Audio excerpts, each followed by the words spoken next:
আমি এখন আছি বাংলাদেশের একদম শেষ সীমানায় এবং সব থেকে উঁচা বিল্ডিং শেষ সীমানার, যেটা হচ্ছে ওয়াচ টাওয়ার। বাংলাদেশ বিজিবির ওয়াচ টাওয়ার, এখান থেকে তারা গার্ড দেয় এই সম্পূর্ণ এরিয়াটা, তারা নজরদারিতে রাখে। আমি এখানে আসছি, এখানে কোনো বিজিবি নাই বর্তমানে, থাকলে আমাকে উঠতে দিত না। আমি আসছি দেখার জন্য। এখান থেকে আমি ইন্ডিয়া স্পষ্টভাবে দেখতে পাচ্ছি। ওই যে দেখতে পাচ্ছেন ওই পাশে ইন্ডিয়া, আপনাদেরকে দেখাই জুম করে। ওই যে ইন্ডিয়ার তারকাটা দেখতে পাচ্ছেন আপনারা, ওইটা হচ্ছে ইন্ডিয়ার তারকাটা। ওই পাশে ইন্ডিয়ার তারকাটা, আর সামনে যেটা দেখতে পাচ্ছেন এটা হচ্ছে নাগর নদী।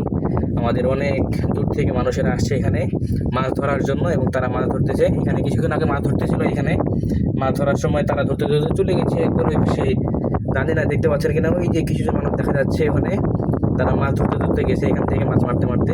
এখানে অনেক বড় বড় মাছ পাওয়া যায়, এখানে শোল মাছ, বোয়াল মাছ, বড় বড় মাছ পাওয়া যায়, কারণ এটা হচ্ছে বড় নদীর সাথে সংযুক্ত আছে। এই কারণে এখানে অনেক মানুষ আসে দূর থেকে, রাজশাহী পীরগঞ্জ থেকে যারা জেলে আসে তারা জাল নিয়ে আসে মাছ ধরার জন্য।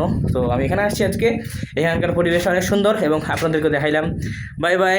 এরকম ভিডিও দেখতে চাইলে পেজটা অবশ্যই ফলো দিয়ে সাথে থাকবেন। আসসালামু আলাইকুম।